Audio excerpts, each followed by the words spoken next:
Madame, Monsieur, bonsoir, bienvenue dans ce 19 de télévision. Dans l'actualité de ce lundi, l'Association nationale des communes du Bénin ANCB a octroyé ce lundi 29 avril 2024 des fournitures de bureaux, des ordinateurs, des motos aux associations régionales et départementales des communes. Le point de la cérémonie de remise dans cette édition. Le président du Conseil européen, Charles Michel, lors de sa visite officielle au Bénin, a annoncé le déblocage d'un financement de 47 millions d'euros au profit du Bénin pour lutter contre le terrorisme. On en parle dans ce 19h. Hors de nos frontières, le Premier ministre chadien et candidat à la présidentielle du 6 mai prochain, Socès Masra, a appelé lors de sa tournée électorale dans le sud du pays ce week-end ses militants à être la sentinelle du vote en prenant en photo les procès-verbaux de dépouillement du scrutin. Les détails dans un instant.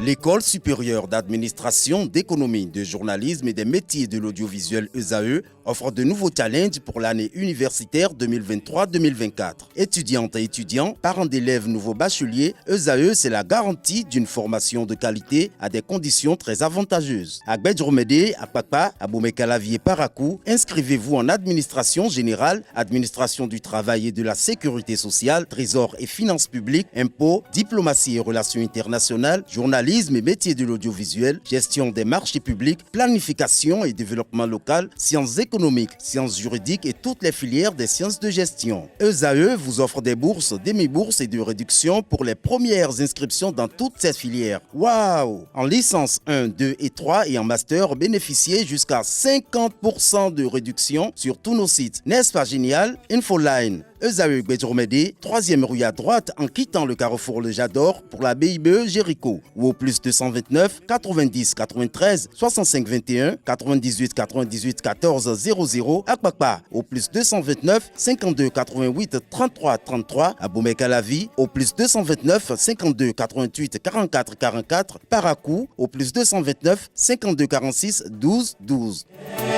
ESAE, l'excellence à un an.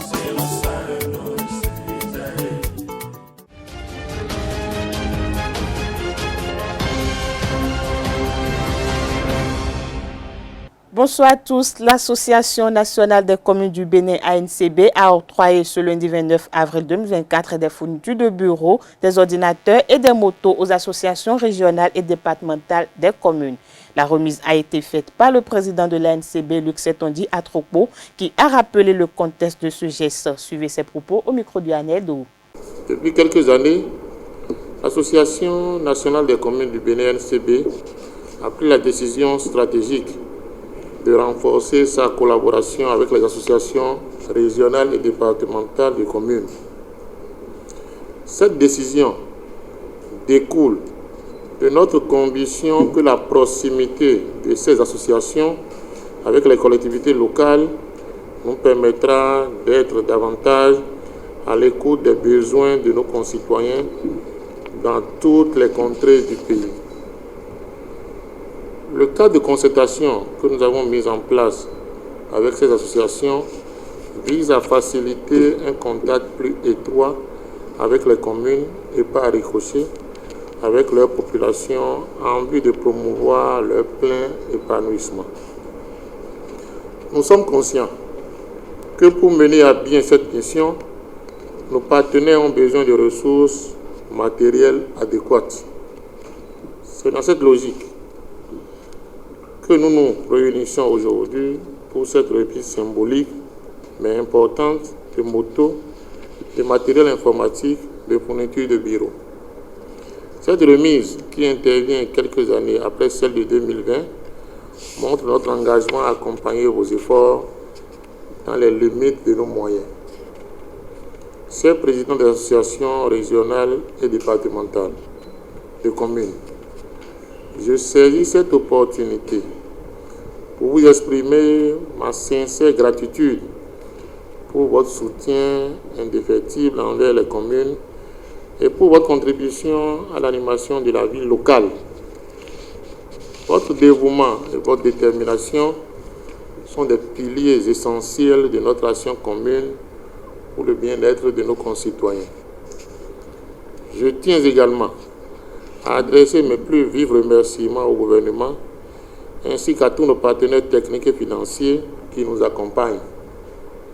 Leur soutien inestimable est le témoignage de leur engagement envers le développement des communautés locales et de leur confiance en notre capacité à mener à bien notre mission.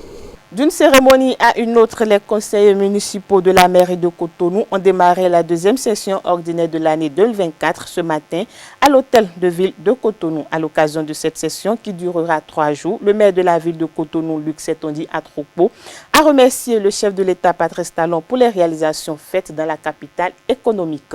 Suivons ensemble ses propos au micro de Quentin Amoussou. Permettez-moi d'exprimer encore une fois, au nom de vous tous ici présents, nos vifs remerciements et notre profonde gratitude au gouvernement et à son chef, le président Patrice Talon, pour leur soutien constant et leur engagement toujours renouvelé pour la cause du développement de la commune de Cotonou. Nous leur exprimons notre gratitude pour les investissements importants consentis à Cotonou à travers les PAG 1 et 2. À travers nous, élus municipaux, les citoyens de la ville de Cotonou manifestent également leur reconnaissance. Je tiens également à remercier très sincèrement le président Patrice Talon et son gouvernement pour avoir autorisé la révalorisation des salaires des agents des collectivités locales en général et ceux de la mairie de Cotonou en particulier.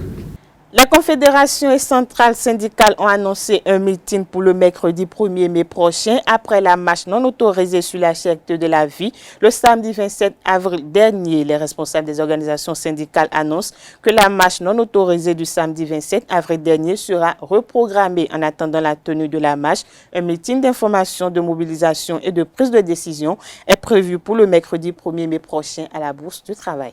Toujours dans le même contexte, 3 secrétaires généraux et une vingtaine de militants qui ont été arrêtés suite à la marche du samedi 27 avril dernier contre la cherté de la vie avant d'être relâchés plus tard dans la soirée. Il s'agit de Ansem Amoussou, de la Confédération des syndicats autonomes du Bénin, de Moudachirou Bachabi, de la Confédération générale des travailleurs du Bénin et de Noël Chadaré de la COSI Bénin. Interrogé par Quentin Amoussou, Moudachirou Bachabi évoque les circonstances de leurs arrestations. Suivons ensemble. Nous étions en train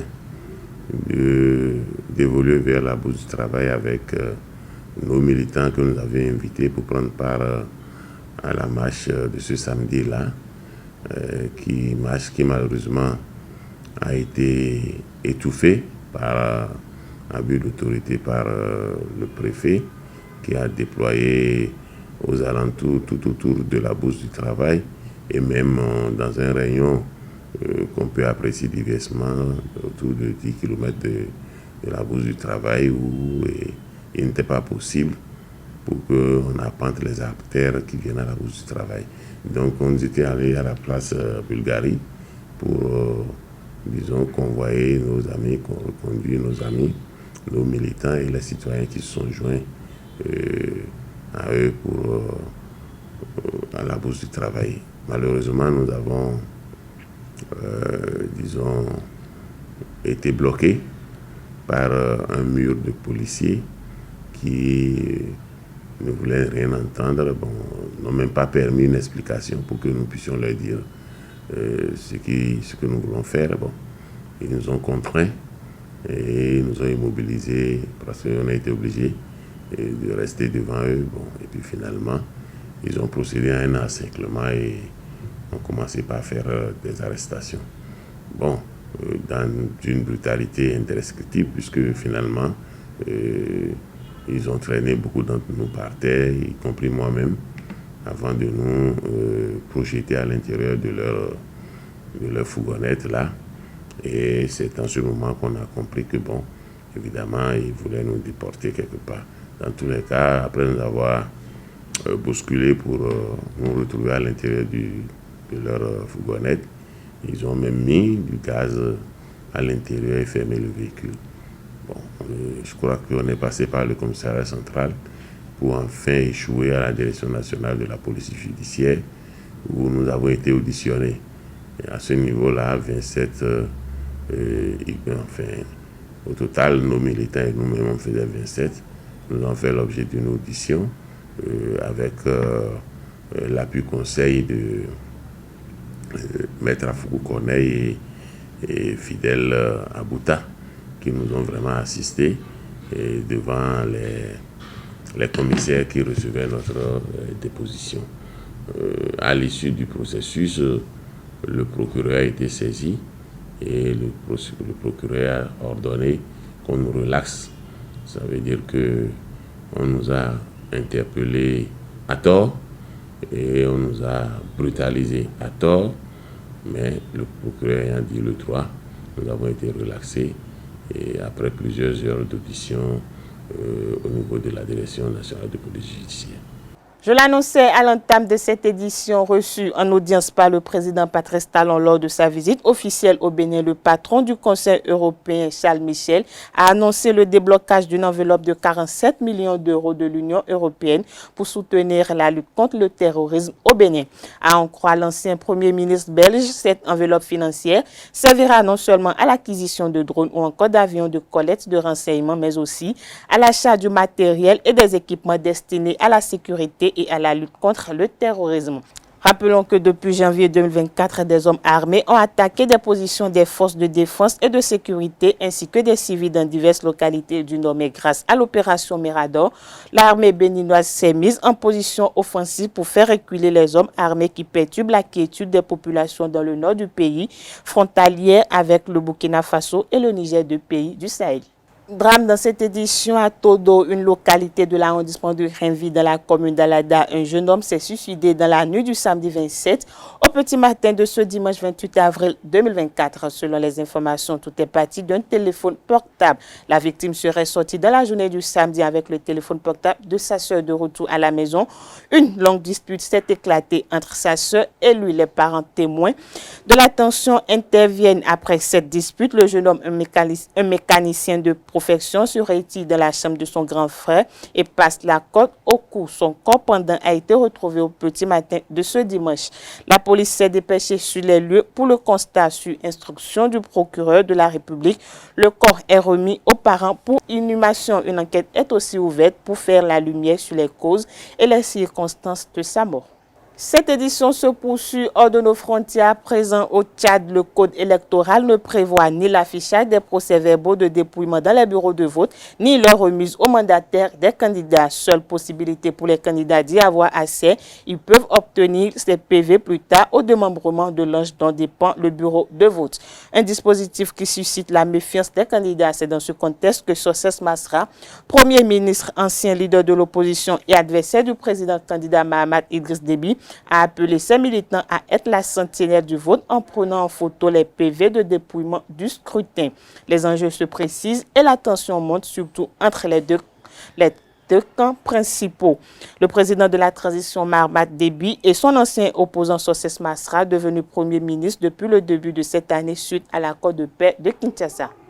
En Italie, Giorgia Meloni est candidate aux européennes. La chef du gouvernement italien a annoncé sa candidature officielle ce dimanche 28 avril 2024 en conclusion de son congrès dans les Abruzzes. La tête de liste qui veut unir les souverainistes et peser au Parlement européen fait du scrutin du 9 juin prochain un vote test pour son gouvernement. Pour la chef du gouvernement italien, le scrutin se présente comme un référendum pour son gouvernement. Leader de la formation à la flamme tricolore qui est en tête des sondages. Elle vise 25 sièges au Parlement de Strasbourg, plus du double qu'actuellement, de quoi faire enfin peser l'Italie et les souverainistes dans les institutions européennes.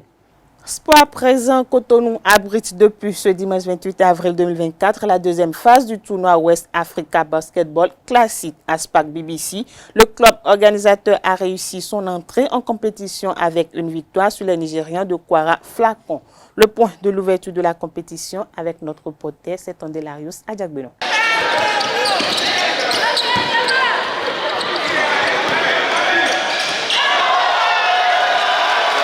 ASPAC BBC démarre sous de meilleurs auspices la phase 2 du West Africa Basketball Classic à Cotonou. Les portuaires ont dominé les Nigérians de Kwara Falcons 82-113.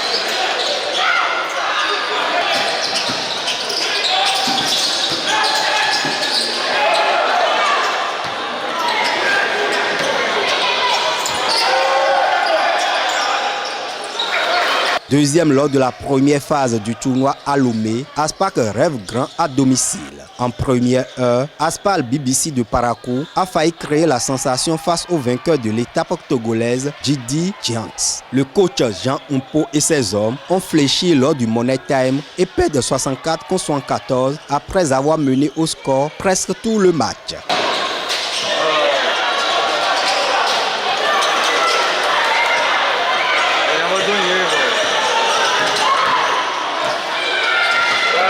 Le West Africa Basketball Classic 2024 est une compétition sous-régionale qui regroupe 5 clubs provenant de 4 pays. Le Bénin, le Ghana, le Nigeria et le Togo. La WABC est née il y a quelques semaines, pour ne pas dire il y a quelques mois. Donc la première phase, en fait, c'était à Lomé. Donc après, il y a la phase 2 à Cotonou. Et la phase 3 pour les Final Four à Abuja. Et après, celui qui gagnera, le finaliste, le champion à Abuja, aura un stage de 2 semaines en Chine, sponsorisé par PIC. L'enjeu est de taille. Les responsables du port autonome de Cotonou ont mis les moyens pour relever le challenge. Le promoteur du tournoi leur tire un satisfecit. Well, first of all, I must give kudos to Benin Port Authority putting a wonderful show together. Also, as well as Aspac Basketball Club, to Director General, also the General Director. They did a wonderful job, and the whole team of Aspac. I give them kudos. So without them, it wouldn't have been as nice as this. So you could see the environment, wonderful. It was a great. It was a great start. Great start. We're going to be here for the next 4 days, 5 days. Exciting. There's a lot of basketball, and we're going to see a lot of fun. Aspac is now playing with Quara Falcons. There's going to be a lot of excitement in. Also Quara against Giri Giant tomorrow, and after tomorrow, Giri against Aspac. There's going to be a lot of fun, a lot of excitement games. Les équipes vont se rencontrer dans un format linéaire pour désigner le champion de Cotonou au terme du tournoi le 2 mai 2024. A noter que Aspal BBC de Parakou a remplacé le club ghanéen de Braves. C'est sur cette information sportive que prend fin cette édition. Merci pour votre attention. Agréable soirée à tous.